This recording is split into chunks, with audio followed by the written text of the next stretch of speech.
Hello everyone, मैं हूं Vivek Kumar, lecturer of civil engineering in government polytechnic college Sirohi. आज हम लोग जो टॉपिक डिस्कस करने वाले हैं वो है फंक्शंस ऑफ मैनेजमेंट, यानी कि प्रबंध के क्या कार्य है। ठीक है। वैसे अलग अलग लेखकों ने प्रबंध के अलग अलग कार्य बताए हैं। यदि हम उन सभी का सारांश लेते हैं तो प्रबंध के मुख्य रूप से 7 कार्य है, और वो 7 कार्य है। जैसे फर्स्ट है प्लानिंग। प्लानिंग का मतलब है नियोजन। सेकंड है ऑर्गेनाइजिंग। ऑर्गेनाइजिंग का मतलब है संगठन। Third staffing. स्टाफिंग का मतलब है नियुक्तियाँ। ठीक है। फोर्थ है डायरेक्शन। डायरेक्शन का मतलब है निर्देशन। फिफ्थ है कोऑर्डिनेशन। कोऑर्डिनेशन का मीन्स समन्वय। Six control. कंट्रोल का मतलब नियंत्रण। और लास्ट है मोटिवेशन। मोटिवेशन का मतलब है उत्प्रेरण। ठीक है। तो ये प्रबंध के मुख्य रूप से 7 कार्य है। अब हम लोग इन 7 कार्यों को डिटेल में पढ़ते हैं। तो सबसे पहले पढ़ते हैं प्लानिंग, यानी कि नियोजन। वैसे जो नियोजन यानी कि प्लानिंग एक मस्तिष्क की एक प्रक्रिया है जिसमें बुद्धिमत्ता, कल्पना शक्ति, अग्रदृष्टि, पक्के इरादे आदि की आवश्यकता होती है। इसी जैसे जो प्लानिंग होती है, प्लानिंग एक फिजिकल वर्क नहीं होकर एक मेंटली वर्क है। उसमें जो भी एक्टिविटी चलती है वो आपके दिमाग में चलती रहती है। ठीक है।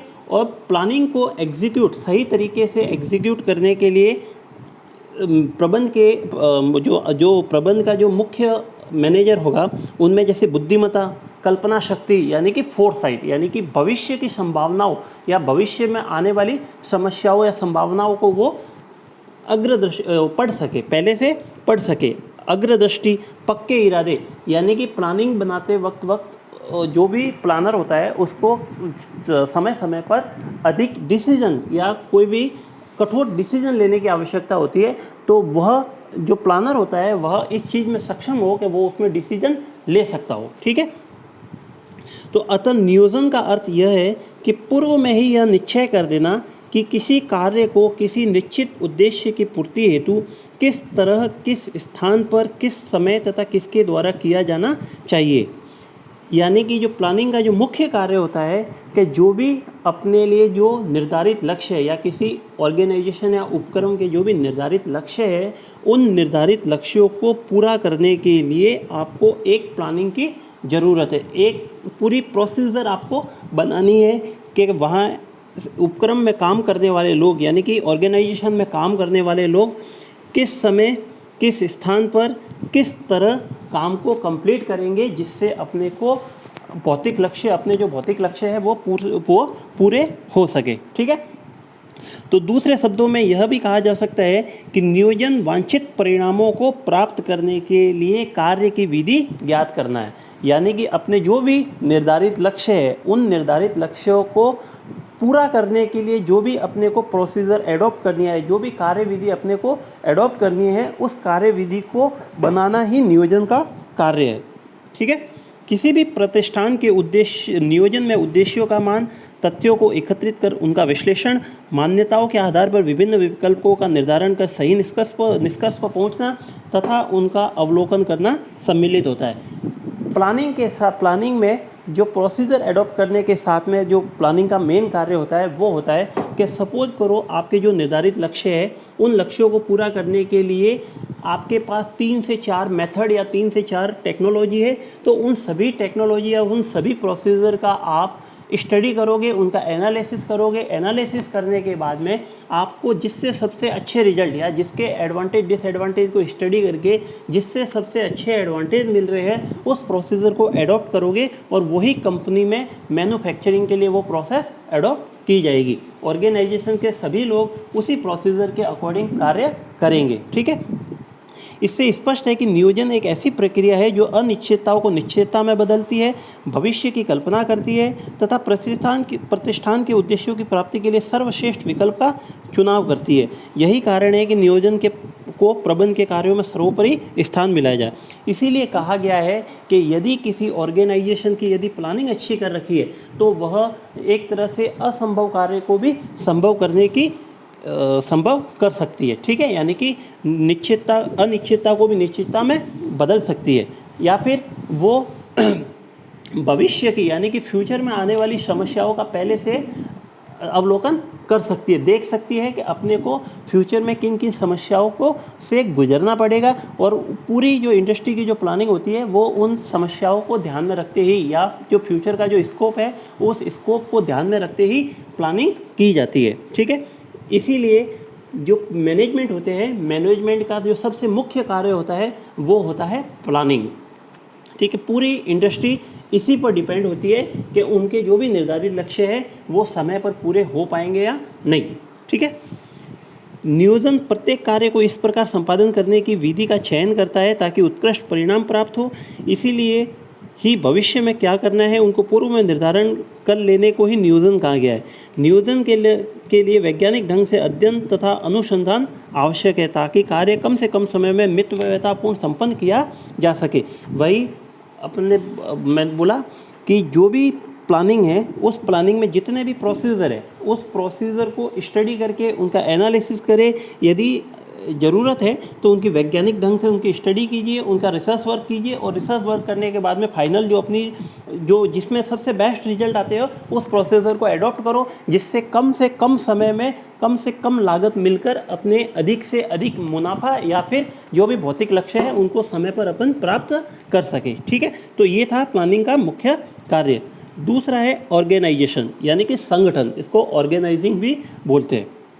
अब जो भी प्लानिंग ने जो भी प्रोसीजर बताई है या जो भी उद्देश्यों को पूरा करने के लिए उन्होंने जो कार्य विधि बताई है, उन कार्य विधि को क्रियान्वित करने के लिए एक लोगों के समूह की ज़रूरत पड़ती है, एक तंत्र की ज़रूरत पड़ती है जिसको बोला जाता है संगठन। ठीक है, तो जो भी प्लानिंग के जो लक्ष्य या जो भी योजना है उन योजनाओं को या उन लक्ष्यों की पूरा करने के लिए अपने को एक लोगों के समूह की ज़रूरत पड़ती है। उन लोगों के समूह को ही बोला गया है संगठन। अब ये कहा गया है कि यदि किसी ऑर्गेनाइजेशन की चाहे योजनाएं कितनी ही अच्छी नहीं हो, यदि उनको एग्जीक्यूट करने के लिए जो लोगों का समूह यानी कि ऑर्गेनाइजेशन अगर अच्छा नहीं होगा तो वो योजनाएं कभी भी सफल नहीं हो सकती। ठीक है, तो अतः नियोजन द्वारा निर्धारित उद्देश्यों और लक्ष्यों को क्रियान्वित करने तथा उन्हें प्राप्त करने के लिए यह आवश्यक है कि एक ऐसे कुशल व प्रभावी संगठन का निर्माण किया जाए जिसमें नियुक्त सभी अधिकारी एवं कर्मचारी अपने अपने लिए निर्धारित कार्यों को इस प्रकार संबद्ध करें कि उनके कार्य में किसी प्रकार की कोई कठिनाई उत्पन्न न हो। इसीलिए कहा गया है कि जो भी नियोजन ने जो उद्देश्य निर्धारित किए गए हैं या लक्ष्य निर्धारित किए उनको प्राप्त करने के लिए एक स्किल या कुशल लोगों को रिक्रूट करना चाहिए ताकि वो लोग अपना निर्धारित समय पर कार्य करते हुए जो भी लक्ष्य है उनको समय पर पूरा कर सके। ठीक है, इसके लिए प्रबंधक को चाहिए कि वह उपक्रम के संपूर्ण कार्य को छोटी छोटी क्रियाओं में बांटकर उन्हें इस प्रकार समूहबद्ध करे कि एक प्रकार की क्रियाएं एक ही समूह में।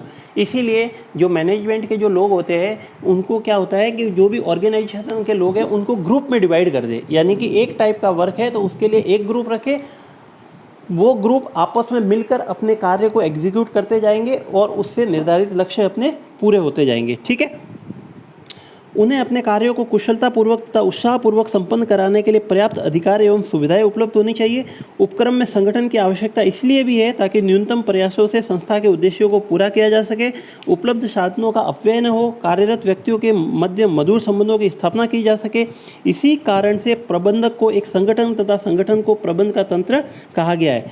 अब जो मैनेजमेंट के लोगों का जो मुख्य इनमें एक यह भी कार्य होता है कि वहाँ पर जो कार्य करने वाले लोग हैं उनको कुशलतापूर्वक एवं उत्साहपूर्वक कार्य करने के लिए उनको सारे अधिकार भी वो दे ताकि वो आपस में मिलकर या उनको आपस में खुश रहकर वो उन कार्यों को पूरा कर सके और अपने जो भी निर्धारित लक्ष्य है वो समय पर पूरे हो सके। ठीक है, ये था ऑर्गेनाइजेशन। थर्ड है स्टाफिंग यानी कि नियुक्तियाँ। अब कोई भी ऑर्गेनाइजेशन होता है, कोई भी संगठन होता है, उसका निर्माण तभी संभव है जब उसमें कुशल एवं योग्य व्यक्ति नियुक्त हो। तो इसके लिए क्या करना पड़ेगा कि जो भी ऑर्गेनाइजेशन में जो लोगों के समूह की अपने को ज़रूरत है, अब जिस टाइप का वर्क है, जिस प्रकार का वर्क है, उस वर्क को एग्जीक्यूट करने के लिए उस वर्क से रिलेटेड जो भी अपने को एबिलिटी चाहिए, जो स्किल चाहिए, उसी प्रकार के लोगों का रिक्रूटमेंट करना चाहिए। ठीक है, इसके अलावा संगठन की योजना के अनुसार अधिकारियों तथा कर्मचारियों की नियुक्ति करना, उनको आवश्यक प्रशिक्षण प्रदान करना।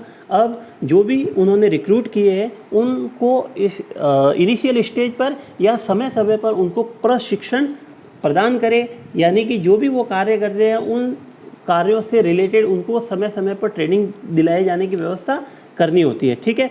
पदोन्नति, जो कार्य कर रहे हैं लोग उनको एक निश्चित समय के बाद उनको पदोन्नति, एक बेनिफिट उनको मिलता रहे। स्थानांतरण, सेवा मुक्ति आदि की व्यवस्था करना, यदि ज़रूरत पड़े तो उन आदमियों को एक जगह से दूसरे जगह पे उनकी स्थानांतरण करना, ट्रांसफ़र करना, या फिर जिनका समय पूरा हो चुका है, यानी कि एक तरह से 60 साल की उम्र पूरी हो चुकी है, उनको रिटायर करना। ये सभी कार्य किसके होते हैं? स्टाफिंग के, यानी कि मैनेजमेंट के ही ये कार्य होते हैं। ठीक है। जिस उपक्रम के कर्मचारी जितने अधिक योग्य, प्रशिक्षित एवं अनुभवी होंगे, उस उपक्रम का प्रबंध उतना ही अधिक प्रभावी और कुशल होगा। इस कार्य को कुशलतापूर्वक संपन्न करने के लिए प्रबंधकों को आवश्यक कर्मचारियों की संख्या का पहले से ही पूर्वानुमान लगा देना चाहिए, ताकि उनके चयन के लिए विज्ञापन देना, चयन करना, प्रशिक्षण देना तथा उन्हें नियुक्ति देकर कार्यभार सौंपना आदि कार्यों को सूझबूझ से निपटाया जा सके। अब यदि कोई उपक्रम है उसमें जो नियुक्त व्यक्ति है वो अगर योग्य, प्रशिक्षित और अनुभवी होंगे, तभी उस इंस्टीट्यूट यानी उस ऑर्गेनाइजेशन का प्रबंध अधिक इफेक्टिव और कुशल होगा। ठीक है। तो नियुक्ति यानी कि स्टाफिंग में जो भी कंपनी में कार्य करने वाले लोग हैं उन लोगों की संख्या का पहले से पूर्वानुमान लगा लेना। उनके लिए क्या होता है? उनको विज्ञापन देना पड़ता है, उनके रिक्रूटमेंट करना होता है, उनको ट्रेनिंग देनी होती है। ये सारे काम स्टाफिंग के अंडर ही उनको करने होते हैं। ठीक है। नेक्स्ट है निर्देशन यानी कि डायरेक्शन। अब कहा गया है कि मैनेजमेंट क्या है? एक आर्ट है, एक कला है किसी व्यक्ति से काम करवाने की। ठीक है। अब यदि किसी व्यक्ति से कोई कार्य करवाना है, या जो भी अपने निर्धारित लक्ष्य है या जो भी अपने उद्देश्य है उन लक्ष्यों को पूरा करवाना है या उन उद्देश्यों को पूरा करवाना है, तो जो भी व्यक्ति उसमें काम कर रहे हैं उन व्यक्तियों को समय समय पर डायरेक्शन की ज़रूरत पड़ती है। उन व्यक्तियों को समय समय पर निर्देश दिए जाने चाहिए। ठीक है। निर्देशन का अर्थ है उपक्रम में विभिन्न नियुक्त व्यक्तियों को यह बतलाना है कि उन्हें क्या करना है, कैसे करना है, तथा यह देखना कि वे व्यक्ति अपना कार्य उसी प्रकार से कर रहे हैं या नहीं। अब जो भी प्लानिंग होती है उस प्लानिंग के अनुसार लोगों को रिक्रूट करके ऑर्गेनाइजेशन यानी कि एक लोगों के समूह का अपन ने गठन कर लिया। अब जो लोग जो काम कर रहे हैं उन लोगों को यह बताना कि आपको जो भी अपने निर्धारित लक्ष्य है उन निर्धारित लक्ष्यों को कैसे आप पूरा कर सकते हैं, या जो भी अपनी प्लानिंग है उस प्लानिंग के अनुसार आप कैसे काम करोगे। ठीक है। तो ये उनको समय समय पर उनको बताना पड़ता है। ठीक है।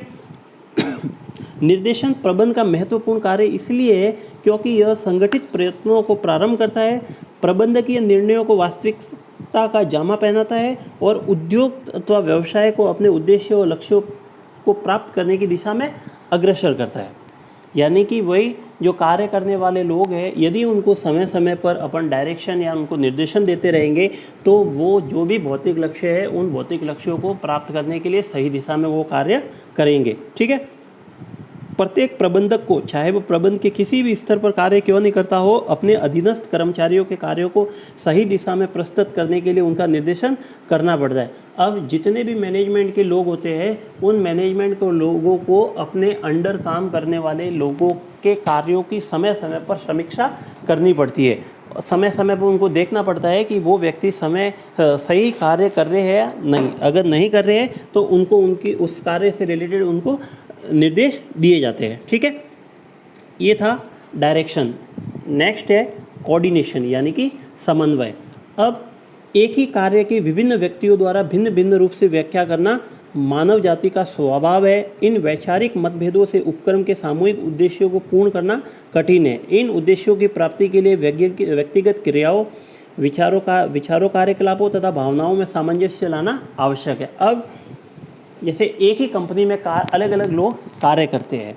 अब किसी कार्य को करने की सभी लोगों की अलग अलग धारणाएं होती है। अगर वो सभी लोग अपनी अपनी इच्छा के अनुसार यदि कार्य करने लगे तो जो भी उद्देश्य की जो ऑर्गेनाइजेशन यानी कि इंडस्ट्री के जो भी सामूहिक उद्देश्य है वो उद्देश्य पूरा नहीं हो सकते। इसीलिए उन व्यक्तियों में यानी कि कार्य करने वाले सभी व्यक्तियों में आपस में समन्वय बिठाना जरूरी है, ताकि वो सभी अपनी अवधारणाओं से कार्य न करके जो भी ऑर्गेनाइजेशन के द्वारा जो डायरेक्शन मिली है उस डायरेक्शन के अकॉर्डिंग ही वो कार्य करते जाए। ठीक है। किसी भी उपक्रम को निर्बाध रूप से चलते रहने के लिए अच्छे मानवीय संबंधों के विकास के लिए सुदृढ़ निर्णयों तथा पूर्ण निर्धारित लक्ष्यों को पूर्ण कुशलता के साथ कराने के लिए सामंजस्य अति आवश्यक है। यानी कि ऑर्गेनाइजेशन या जो भी अपने उपक्रम के जो भी निर्धारित लक्ष्य है उन निर्धारित लक्ष्यों को सही तरीके से या फिर वहाँ कार्य करने वाले सभी लोगों के अच्छे रिलेशन के लिए या उनके विकास के लिए आपस में समन्वय स्थापित करना जरूरी है। ठीक है। अतः समन्वय प्रबंध का आधारभूत कार्य है, क्योंकि समन्वय के अभाव में कोई भी प्रतिष्ठान अपने इच्छित उद्देश्यों की प्राप्ति नहीं कर सकते। अगर वहाँ पर लोगों के कार्य जो लोग कार्य कर रहे हैं उन दोनों के उन आपस में उनके बीच में कोऑर्डिनेशन नहीं है तो वह इंडस्ट्री अपने निर्धारित लक्ष्य को कभी भी समय पर पूरा नहीं कर पाएगी, क्योंकि अगर उनकी अवधारणाएं अलग है तो हो सकता है उनमें आपस में मनमुटाव हो या झगड़े हो, जिससे क्या होगा कि कंपनी का प्रोडक्शन या उनकी जो भी कंपनी का जो विकास है वो रुक जाएगा और अपने को समय पर अपनी उद्देश्य की पूर्ति नहीं हो पाएगी। ठीक है। 6 है कंट्रोल। अब कि जो भी प्लानिंग है, जो प्रोसीजर अपन ने एडॉप्ट किया है, क्रियाविधि अपन ने एडॉप्ट की है, उस क्रियाविधि के अनुसार लोगों को रिक्रूट कर दिया, ऑर्गेनाइजेशन का निर्माण कर दिया, उनको डायरेक्शन भी दे दी। अब जो भी व्यक्ति काम कर रहे हैं उन व्यक्तियों पर कंट्रोलिंग करना जरूरी है। कंट्रोलिंग का मतलब कि वो व्यक्ति जो भी कार्य कर रहे हैं उन पर नियंत्रण रखना, समय समय पर आप उनको उनका जो कार्य है उनकी समीक्षा करते रहो कि वो जो कार्य कर रहे हैं वो सही तरीके से कर रहे हैं या नहीं। अगर नहीं कर रहे हैं तो उनको डायरेक्शन दो, उनको ऑर्डर दो कि आपको यह कार्य इस प्रकार से करना है। इसीलिए क्या समस्त कार्य कोई योजनाबद्ध चल रहे हैं, यानी कि जो भी आपके कार्य है वो आपने जो योजना बनाई है उसी के अकॉर्डिंग हो रहे हैं या नहीं है, निर्धारित लक्ष्यों की और अग्रसर हो रही है या नहीं, जो आपने निर्धारित लक्ष्य है उसी के अकॉर्डिंग उनको पूर्ति करने के लिए ही कार्य हो रहा है या नहीं, और क्या इनमें कोई सुधार की आवश्यकता है। यदि ज़रूरत पड़े तो आप उनको सुधार के सजेशन भी उनको दे सकते हो। नियंत्रण वर्तमान कार्यों को पूर्व निर्धारित लक्ष्यों से मिलान करने की वह प्रक्रिया है जिससे मानवीय तथा भौतिक साधनों के औचित्यपूर्ण उपयोग का ज्ञान हो सके तथा यदि आवश्यक हो तो उन प्रक्रियाओं में सुधार किया जा सके। यानी कि जो कंट्रोल है, कंट्रोल का मतलब है कि जो भी आपने जो निर्धारित लक्ष्य बनाए हैं उन लक्ष्यों को पूरा करने के लिए जो आपने योजनाएं बनाई है उन योजनाओं को पूरा करने के लिए जो कार्य चल रहा है वो उसी योजनाओं के अकॉर्डिंग चल रहा है या नहीं। यदि नहीं चल रहा है तो उन प्रक्रियाओं में सुधार के लिए आप जो भी आपको डायरेक्शन देनी है वो दे सकते हो। ठीक है। इस कारण इसे प्रबंध का एक आवश्यक एवं आधारभूत कार्य माना जाता है। उपक्रम में कितनी भी श्रेष्ठ योजना क्यों न बनाई जाए, यदि उसका भली-भांति क्रियान्वयन नहीं होगा तो संगठन की श्रेष्ठ योजना का लाभ नहीं मिल पाएगा। यानी कि यदि किसी ऑर्गेनाइजेशन की योजनाएं कितनी भी अच्छी क्यों ना हो, उन योजनाओं के अकॉर्डिंग जो कार्य हो रहा है, जो क्रियान्वयन हो रहा है, उन क्रियान्वयन पर अगर नज़र नहीं रखी, कंट्रोल नहीं रखा तो कोई कार्य खराब यानी कि बिगड़ने के बाद यदि पता चलता है तो वह अपने किसी काम का नहीं रहता। इसी समय समय पर जो भी कार्य एग्जीक्यूट हो रहा है उन कार्य के जो कार्य हो रहा है उनको समय समय पर देखते रहना चाहिए, और यदि अपने को ज़रूरत हो तो उस कार्य से रिलेटेड उनको कोई सजेशन या उनको गाइडेंस भी देनी चाहिए। ठीक है। ये था कंट्रोल। अब नेक्स्ट है मोटिवेशन यानी कि उत्प्रेरण। किसी भी व्यवसाय अथवा उद्योग को सुचारू रूप से चलाने के लिए भौतिक तत्वों के अतिरिक्त एक और तत्व की आवश्यकता होती है जिसे मानव तत्व अथवा श्रम तत्व कहते हैं। इस श्रम तत्व के द्वारा ही भौतिक साधनों का उपयोग किया जाना संभव है। अब जो भी अपने उद्देश्य है उन उद्देश्यों को लक्ष्यों को पूरा करने के लिए एक तो अपने को ज़रूरत होती है भौतिक तत्व, जैसे मशीनरी, इंफ्रास्ट्रक्चर, रॉ मटेरियल। इन चीज़ों के अलावा जो ज़रूरत पड़ती होती है वो है मानव या श्रम तत्व यानी कि काम करने वाले लोगों की, श्रमिकों की। ठीक है, इन श्रमिकों के बिना जो भी आपके लक्ष्य है उन लक्ष्यों को पूरा करना संभव नहीं है। यह श्रम तत्व उसी समय अपनी पूर्ण कार्य कुशलता से प्राप्त करने को प्रेरित हो सकेगा जब उसे अधिक संतुष्टि प्रदान की जाए। इसी को उत्प्रेरण कहते हैं। अब ये जो कार्य करने वाले लोग हैं या जो समूह है, संगठन है, यह संगठन अपनी पूर्ण कुशलता के साथ तभी कार्य करेगा जब वह अपनी पूरी तरह से संतुष्ट हो। यानी कि उन व्यक्तियों को संतुष्ट करने के लिए जो भी मोटिवेशन या जो भी उत्प्रेरण से रिलेटेड, उससे रिलेटेड या उनको संतुष्ट करने के लिए जो भी कार्य किए जाते हैं वो कहलाते हैं मोटिवेशन, उत्प्रेरण कहते हैं उनको। ठीक है, क्योंकि प्रबंध को शुरू से लेकर अंत तक श्रम तत्व अथवा श्रमिक अर्थात श्रमिकों से व्यवहार करना पड़ता है और ये बिना पर्याप्त प्रेरणा के कार्य करने को तत्पर नहीं होते। इस कारण उत्प्रेरण को न केवल प्रबंध के एक महत्वपूर्ण कार्य करने के रूप में मान्यता दी गई है, अपितु इस पर प्रबंध द्वारा आजकल सबसे अधिक ध्यान दिया जाने लगा है। इसीलिए जो भी अपने निर्धारित लक्ष्य है उन लक्ष्यों को पूरा करने के लिए जो श्रम तत्व यानी कि जो श्रमिक कार्य कर रहे हैं उन श्रमिकों को समय समय पर मोटिवेट करते रहना चाहिए या फिर उनके अंदर उस कार्य को करने के लिए एक रुचि जनरेट करनी चाहिए, रुचि डेवलप करनी चाहिए, जिससे वो लोग अपना मन लगाकर वहाँ पर कार्य कर सके। अब जो मोटिवेशन के जो कार्य होते हैं चाहे वो उनको कोई अतिरिक्त सुविधा देकर भी उनसे करवाए जा सकते हैं। ठीक है, तो ये थे अपने मैनेजमेंट के जो यानी कि प्रबंध के जो मुख्य कार्य थे वो थे ये 7 जिनको हम लोगों ने पढ़ा है। ठीक है, नेक्स्ट क्लास में हम लोग टाइप्स ऑफ ओनरशिप यानी कि व्यवसाय के क्या क्या प्रारूप है, कितने प्रकार के वो व्यवसाय होते हैं, उनको हम लोग नेक्स्ट क्लास में पढ़ेंगे। ठीक है, ओके, थैंक यू।